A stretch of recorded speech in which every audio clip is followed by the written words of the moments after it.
नमस्कार, मैं हूं चित्रंजन कुमार और आप देख रहे हैं हमारा न्यूज चैनल TNBR उर्फ पब्लिक संदेश। दोस्तों, आज मैं पुनः बात करने वाला हूं मुजफ्फरपुर कांड का, जो पूरे भारत में एक चर्चा का विषय बना हुआ है। लेकिन उससे भी ज्यादा चर्चा का विषय बना हुआ है तो वहां पर पुलिसिया कार्रवाई की, जिस प्रकार से पुलिस कार्रवाई वहां कर रही है, इस प्रकार से लोगों की सहमी हुई जबान से ही सही, लेकिन लोग यही बात कह रहे हैं कि यहां पर तो पुलिस पूरी तरह से पक्षपात किया है। जी हां, आइए हम वहां के कुछ अनसुलझी पहलुओं पर भी चर्चा करना उचित समझेंगे। हालांकि एक बात और है, यहां के मुजफ्फरपुर के IG साहब ने मीडिया बंधुओं को, जो खास करके बहुजन मीडिया है, उनको एक ऐसा तीर मारा कि उस तीर के चपेट में आकर के बहुत सारे मीडिया बंधु पेट के बल जाकर के गिर पड़े हैं, क्योंकि उनको लग रहा है कि अब तो IG साहब हमारे न्यूज चैनल को ही बंद करा देंगे, अब तो मेरे ऊपर ही FIR करके और हो सकता है फांसी पर लटका देंगे। ऐसा तब होता है जब कोई मीडिया के पास में इस बात का अनुभव नहीं होता है और उनके पास में एट्रोसिटी की जानकारी नहीं होती है। एक खबर मैंने देखा था, जो IG साहब बोल रहे थे कि मैं मीडिया के ऊपर भी शिकंजा कसने वाला हूं और बहुत सारे लोग मीडिया वाले जो अफवाह फैलाए हैं। अफवाह means rumour. What is rumour? I think IG साहब has doesn't knowledge about the rumor, that what is called rumor.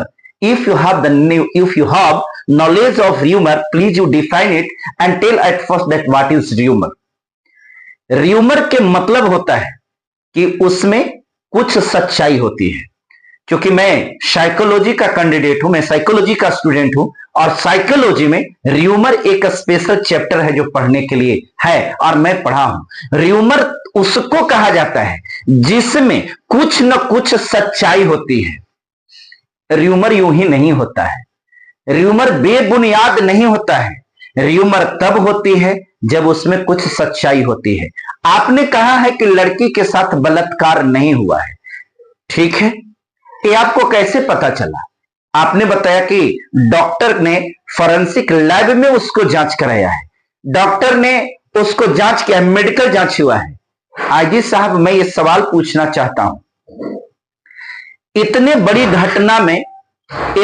घटना में सिर्फ एक डॉक्टर उसका मेडिकल जांच कैसे कर सकता है? उसकी जांच आखिर मेडिकल के टीम के द्वारा क्यों नहीं कराया गया? एक डॉक्टर बिक भी सकता है, एक डॉक्टर डर भी सकता है, एक डॉक्टर उस मेडिकल रिपोर्ट के साथ टेम्परिंग भी कर सकता है। आप इतने बड़े पद पर हैं, क्या इस बात की जानकारी आपको नहीं है? और आपने इतने बड़ी क्राइम में, जब पीड़िता की मां इस बात को कह रही है कि मेरी बच्ची के साथ में रेप हुआ है, इसका मतलब ये तो स्पष्ट होता है कि FIR में अगर यह वर्णित है तो आपको इससे, आप इस आधार पर कैसे इनकार कर सकते हैं कि उसका एक डॉक्टर ने जांच किया है? और इतना जल्दी जो आपने केस का उद्भेदन कर दिया, ये तो और एक बहुत बड़ा सवाल उठता है। सुनने में तो ऐसा आया है, गुप्त सूचना के आधार पर हमारे पास में जो PRD हमारा होता है, पब्लिक रिलेशन डिपार्टमेंट, ये हवाबाजी वाली बात नहीं है और कहीं से भी ऐसा नहीं है कि बिना तथ्य के मैं खबर नहीं बनाता हूं। हमारी PRD का रिपोर्ट है जिसमें बताया गया है कि आपके डॉग स्क्वाड भी गए थे। आपके डॉग स्क्वाड जाते के साथ ये संजय यादव के घर में ही गया। आपने तो खुलासा किया है कि उसमें 4 अन्य लोग भी हैं, जिसमें रविदास जाति के हैं और पासवान जाति के हैं, लेकिन आपका डॉग स्क्वाड जो है वो तो सिर्फ संजय यादव के यहां गया। शायद हो सकता है आपने उस डॉग को ट्रेंड किया होगा कि संजय यादव के यहां ही जाना, और इन लोगों के घर में जाने के लिए आपने ट्रेंड नहीं किया है। अब अगर आपका डॉग ट्रेंड था तब फिर संजय यादव के यहां ही क्यों गया और बाकी 5 लोगों के यहां क्यों नहीं गया? और यदि उस डॉग स्क्वाड के ऊपर आपको भरोसा नहीं है तो फिर इस बात को आप कैसे कह सकते हैं कि ये 4 भी उसमें शामिल है? क्या IG साहब, आपको ये बात की जानकारी है कि संजय यादव की एक बेटा 2-2 बार सुसाइड करने का कोशिश किया है? मालूम है कि इस वजह से कि उसको मालूम था कि उसका बाप का जो है चरित्र सही नहीं है और अपने बाप को इस चरित्र से क्षुब्ध होकर वो दो दो बार सुसाइड करने का कोशिश किया है। हाँ, एक बात और भूल रहे हैं, आईजी साहब और वहां के एसपी एसएसपी साहब, वहां के प्रशासन, वहां की सरकार, विपक्ष में काम कर रहे हैं हमारे विपक्षी नेता, आप लोगों को भी यह जानकारी होगी। उसी क्षेत्र में एक मर्डर नहीं, 6 मर्डर हुए हैं। आज तक इतने दिन गुजर गए, एसपी साहब, आईजी साहब, आपको पता तक नहीं चला कि वो मर्डर करने वाले कौन थे। उसका उद्भेदन तो आज तक आपने किया ही नहीं। हाँ, एक बात और आपको अगर जानकारी नहीं होगी, अभी ठीक इस वीडियो के पहले मैंने एक वीडियो और चलाया है, कोई शाह जाति से हैं उनकी, उस वीडियो में देखिएगा एक बच्चा का उनका हत्या हुआ, आपने उसका भी उद्भेदन नहीं किया है। लेकिन इस मामले को आपने उद्भेदन यूं यूं चुटकी बजा करके कर दिया। वाह, आपके एक्शन की तो तारीफ करनी पड़ेगी। लेकिन क्या करें, मैं तो तारीफ कर सकता हूं, लेकिन जो अन्य लोग हैं ना, उनको हजम ही नहीं हो रहा। उनको लग रहा कि ये कैसे हो गया, ये तो उल्टा पुल्टा सिर्फ चीजें हो रही है। हाँ, लोग तो ये भी दबे जुबान कह रहे हैं कि आपने इसमें शेड्यूल कास्ट के लोगों को ही इसमें लपेट दिया ताकि ये मामला शांत हो जाए, ताकि लोग ये कहे कि नहीं, आरोपी तो वही है, एक घटना का अंजाम देने वाला तो वही लोग है। अच्छा गेम खेलें, अच्छी राजनीति कर लेते हैं। ये मैं नहीं कह रहा, आपका एक एक स्टेटमेंट कह रहा है। बात गोल्डन दास की करें कि गोल्डन दास की गिरफ्तारी, आपने गोल्डन दास को गिरफ्तार किया है, यह तो कानून में प्रोविजन है। कोई कानून को तोड़ेगा, गिरफ्तार तो हो गए। कोई कानून को नहीं मानेगा, कानून को अपने हाथ में लेगा, उसको गिरफ्तार तो होना ही होना है। यह तो बहुत अच्छी बात है, संविधान है, कानून है, यहां तो चलता है। लेकिन आपने ये तो कह दिया है कि गोल्डन तोड़फोड़ किया, ये तो कह दिया कि गोल्डन लूटपाट किया, ये तो कह दिया कि गोल्डन जातीय हिंसा फैलाने का काम किया। लेकिन आपने अभी तक कोई क्लिप जो है ना इसका नहीं डाला है। सार्वजनिक कुछ करना चाहिए था साहब। जब गोल्डन को मीडिया वाले के सामने ला करके नॉन कॉन्स्टिट्यूशनल काम आपने किया कि उस व्यक्ति को पूरे मीडिया के सामने आपने अपमानित किया। आप अगर कानून पढ़े होंगे तो आप थोड़ा सा पढ़ लीजिएगा, कानून को अध्ययन कर लीजिएगा। आप मीडिया के सामने किसी व्यक्ति को उसी के स्टेटमेंट को इस प्रकार से एक्सपोज नहीं करा सकते हैं, इंसल्ट नहीं करा सकते, उसको ये कान पकड़ के ये नहीं करा सकते, वो भी एक शेड्यूल कास्ट का आदमी। आपके ऊपर तो डायरेक्टली एफआईआर बनता है अगर वास्तव में दलित समुदाय के लोग, दलित पार्टी के लोग, दलित नेता अगर इस पर एक्शन ले ले तो। लेकिन मुझे मालूम है आप ऐसा इसलिए कर रहे हैं कि यहां के दलित लोग, यहां के शेड्यूल कास्ट के लोग और उनके नेता लोग जो है ना, वो सब आपस में टूटे हुए हैं, बिखरे हुए हैं, एक नहीं। उनकी बुद्धि जो है ना, उनकी बुद्धि को विकलांगता हो गई है, उनकी बुद्धि को कह सकते हैं ना कि लकवा मार दिया है। यह कारण है कि सब यूनाइट नहीं है। एक दिन यूनाइट तो होंगे, ये तो बात मैं जानता हूं। जिस दिन भी यूनाइट हो जाएंगे ना, उस दिन एक चीज स्पष्ट होगा, आप नौकरी कर रहे हैं ना, आपसे लोग चुन चुन करके एक एक चीज का हिसाब होगा। क्योंकि सत्ता हस्तांतरित होने वाली चीज है, सत्ता परिवर्तन होने वाली चीज है। कोई जरूरी नहीं है कि हमेशा नीतीश से बाबू रहेंगे, कोई जरूरी नहीं कि तेजस्वी यादव ही मुख्यमंत्री बनेंगे। और आपको यह भी पता होगा, बिहार में किसी की भी सरकार यूं ही नहीं बनता जब तक उसमें चिराग पासवान नहीं होते, जब तक मांझी जी नहीं होते, तब तक यूं ही सरकार नहीं बनती। जिस दिन चिराग पासवान को समझ में आ जाएगा कि हम भी पासवान हैं, हम भी अनुसूचित जाति के हैं, जिस दिन जीतन राम मांझी को ये पता चल जाएगा कि हाँ हम भी मांझी समुदाय के हैं, हम भी अनुसूचित जाति के हैं और मेरा भी समाज के प्रति कर्तव्य है, जिस दिन इनका जमीर जग जाएगा ना, उस दिन सत्ता में परिवर्तन आ जाएगा। और जब परिवर्तन आ जाएगा ना, उस दिन आपसे भी इसका हिसाब होगा। मैं हमेशा कानून का सम्मान किया हूं, मैं हमेशा कानून को मानने वाला हूं, because I have study about the Babasaheb B R Ambedkar, what he has written in the constitution, word by word I have studied. लेकिन मुझे लगता है कि संवैधानिक पद पर बैठकर आपके स्टडी में जरूर कोई कमी रह गई। एक बात तो और हम कहना भूल ही गए, ये जो आपने दंगा का रूप दिया, मुझे तो पता चला कि वहां गोली भी चली थी, लेकिन शायद आपको यह पता नहीं होगा कि सबसे पहले गोली किसने चलाया था। ओ, मालूम है? हाँ, ये साजिश था, बिल्कुल। आपको शायद इसकी मालूम होगी। चौर में जाकर के जो सबसे पहले फायर करने वाले थे, ये वहां के स्थानीय जो यादव समाज के लोग थे, उन्हीं की राजनीति थी, उन्हीं की रणनीति थी। बदले में आपने भी फायर किया। अब ऐसा इसलिए किया कि भगदड़ हो ही जाए। जब भगदड़ हो ही जाएगी तब तो निश्चित है कि आप लाठी चार्ज करेंगे। अब आर्टिकल 96 to 106 का यूज करेंगे कि हमें तो जान का खतरा था। लेकिन वही कानून का सहारा अगर ये लेकर के और अगर ये अपना फंडामेंटल राइट, अपना जुडिशियरी राइट्स का अगर इस्तेमाल करते, तब तो फिर दिक्कत हो जाती ना। आर्टिकल 96 टू 106 क्या डिफाइन करता है? Private defence. प्राइवेट डिफेंस क्या है? What is private defence? Private defence tells that if anyone who felt that now anyone who is killing anyone is ready to kill death, तो उसका ये fundamental right होता है कि वो अपनी जान को बचाने के लिए अगर किसी की हत्या भी कर देता है, this is not a crime. इस स्थिति में अगर यह अनहोनी हो जाती, तब आप क्या कहते, क्या जवाब देते? मैं बिहार के एक एक पुलिस पदाधिकारी को यह बात कहता हूं, लोकतंत्र सबके लिए है, संविधान सबके लिए है।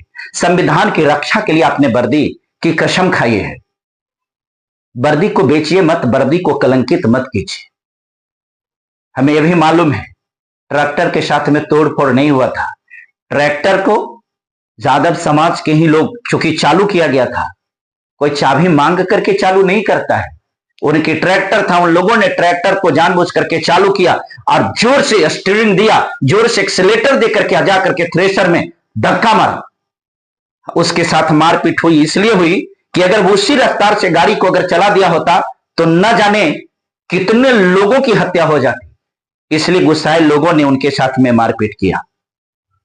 आपने भी तो मारपीट किया ना गोल्डन दास के साथ और लोगों के साथ, और आपने कहा है कि गाड़ियां लोगों के पथराव में टूटी है। कोई बात नहीं, अगला वीडियो में जारी करूंगा जिसमें मैं ये दिखाऊंगा कि वीडियो में ये साबित करेगा कि गाड़ियां लोगों की पथराव में नहीं, बल्कि आपकी पुलिस ने मार मार करके तोड़ी है। ये मेरे पास प्रूफ है, इस प्रूफ को मैं रखा हूं। बात रह गई गोल्डन को। गोल्डन को भी मैंने देखा है कि गोल्डन पीड़िता के घर से निकल रहा है और घर से निकलने के दौरान आपने उनको गिरफ्तार किया है।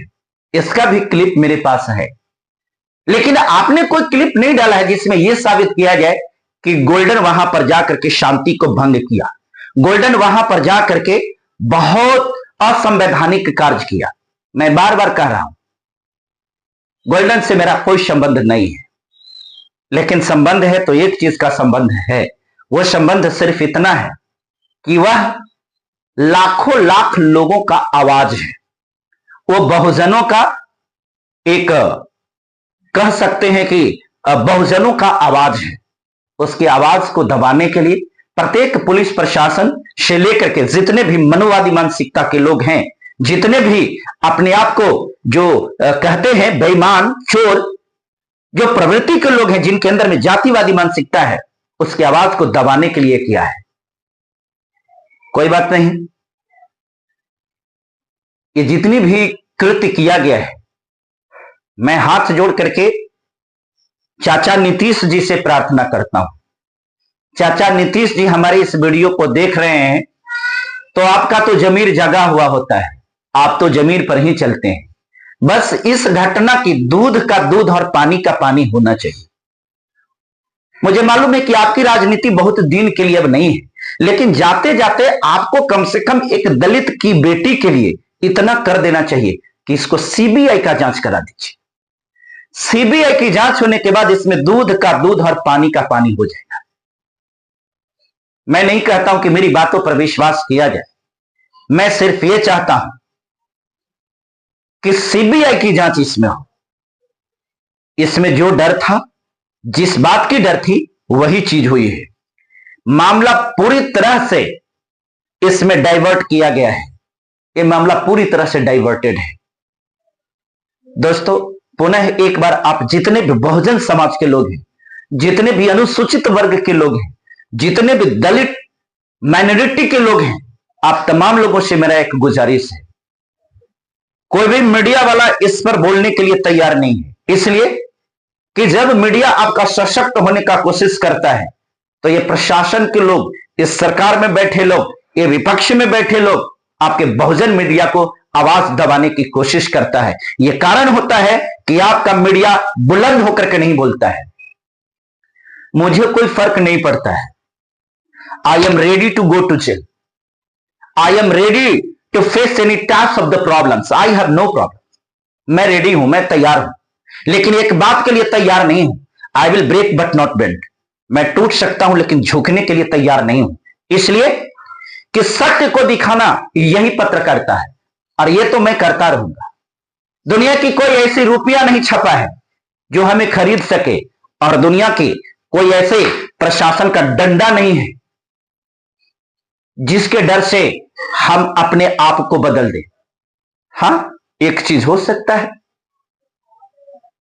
जिस दिन आप इन पत्रकारों को, हम जैसे जैसे पत्रकारों को साथ देना शुरू कर देंगे ना, तो ये प्रशासन, ये सरकार की हिम्मत नहीं है, औकात नहीं है कि ये करेंगे। क्योंकि आपका पत्रकार कभी कोई गलत काम नहीं करता है, आपका पत्रकार कभी कोई असंवैधानिक काम नहीं करता है। इस बात का मैं भी पूरा ख्याल रखता हूं कि हम नॉन कॉन्स्टिट्यूशनल चीज नहीं करते हैं, नॉन पार्लियामेंट्री वर्ड का यूज नहीं करते हैं। दोस्तों, आप तमाम लोगों से मेरा आग्रह है, निवेदन है, बहुजन समाज के लोग जो टूट रहे हैं उनको आपको बचाना यह कर्तव्य है।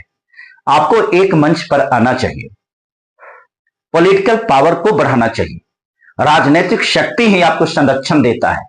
आज अगर गोल्डन को पकड़ा गया है तो सिर्फ इसलिए पकड़ा गया है कि पॉलिटिकल संरक्षण नहीं है, राजनीतिक संरक्षण गोल्डन के साथ नहीं है। जैसे कि वहां के जो विपक्षी हैं, वहां के जो अपराधी हैं, जिस प्रकार से अपराधी को संरक्षण मिला हुआ है वैसा संरक्षण नहीं मिला हुआ है।